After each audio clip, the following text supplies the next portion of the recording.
आप सभी को मेरा प्रणाम। और दोस्तों, आपका मेरे चैनल पर बहुत बहुत स्वागत है। आज हम विचार मंथन में प्रारब्ध के बारे में बात करेंगे। प्रारब्ध क्या है, इसका अर्थ क्या होता है, इसको कैसे समझा जाए, प्रारब्ध और कर्म में क्या अंतर है, क्या अच्छे कर्म से प्रारब्ध अच्छा हो जाएगा। प्रारब्ध का अर्थ हमारे जीवन की पहले से तय घटनाओं और परिस्थितियों से है, जो पूर्व जन्म के कर्मों का फल होती है। इसका सीधा संबंध भाग्य और जीवन में आने वाली सुख दुख की स्थितियों से होता है। प्रारब्ध और कर्म दोनों जीवन के अहम तत्व हैं, लेकिन दोनों अलग अलग हैं। इसे समझना बहुत जरूरी है कि अच्छे कर्मों का प्रभाव भविष्य और संचित कर्मों पर अवश्य पड़ता है, लेकिन प्रारब्ध की अपनी सीमाएं होती हैं, जिन्हें पूरी तरह बदलना आसान नहीं होता है। सकारात्मकता और योग ध्यान से उनका असर कम किया जा सकता है। तो आइए इसको हम लोग समझते हैं। प्रारब्ध कर्म हमारे संचित, जो कि हमने एकत्रित किए हैं, कर्मों में से एक हिस्सा होते हैं, जिसका फल हमें इस जन्म में भोगना निश्चित होता है।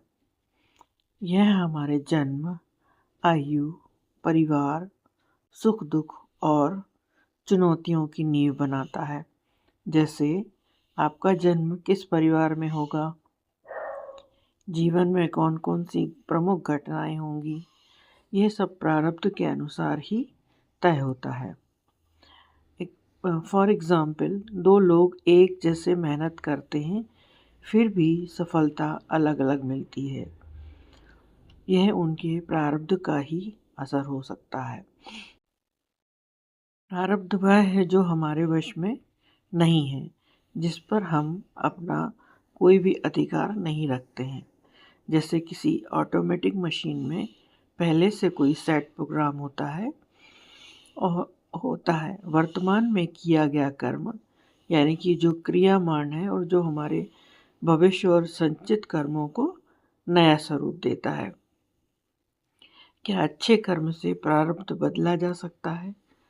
हाँ, आमतौर पर प्रारब्ध कर्म इस जन्म में आपको भोगना होता है। उसे पूरी तरह से मिटाना संभव नहीं है, परंतु अच्छे और सकारात्मक कर्म से उसके असर को काफ़ी हद तक कम या हल्का किया जा सकता है। योग, तपस्या, ध्यान, स्वप्रेरणा और सद्कर्म यानी अच्छे कर्मों से प्रारब्ध के दोषों को सहनीय बनाते हैं। भविष्य का प्रारब्ध यानी अगले जन्मों के अनुभव, पिछले जन्मों के अनुभव वर्तमान कर्मों से ही आकार लेते हैं। यानी कि जो हमारे कर्म इस जन्म में भोगना रह जाते हैं, वो अगले जन्म में हमारे लिए प्रारब्ध का काम करते हैं और वो हमें भोगने पड़ते हैं। इसलिए शुभ कर्म करते रहना ही सबसे बड़ा उपाय है। प्रारब्ध को कैसे समझा जाए? प्रारब्ध प्रकृति का न्याय है। यह एक कर्म का फल निश्चित है और वह फल मिलना ही है। इस भावना से जीवन में संतोष और समझ आती है। एग्जाम्पल के तौर पे, यदि कोई व्यक्ति बहुत मेहनत करके भी सफल नहीं होता, जबकि कोई और बिना कोशिश के भी सुखी है और सफल है, यह सिर्फ वर्तमान प्रयास का परिणाम नहीं बल्कि प्रारब्ध की छाया हो सकती है। अब ये हमने समझ लिया कि प्रारब्ध क्या होता है, जो हमारे ही कर्मों का परिणाम होता है। तो अब इसके लिए हम क्या कर सकते हैं, क्या क्या उपाय किए जा सकते हैं? अपनी वर्तमान स्थिति को स्वीकार कर लें। पिछली गलतियों पर पछतावा न करें। कर्म करते समय सदैव सकारात्मक सोच रखें। अच्छे सद्कर्म करें, लोगों की भलाई करें और हमेशा हेल्पफुल रहें, क्योंकि जो बोते हैं वही काटते हैं। योग, ध्यान, सेवा, परोपकार आदि से मन को शांत और जीवन को सार्थक बनाएं।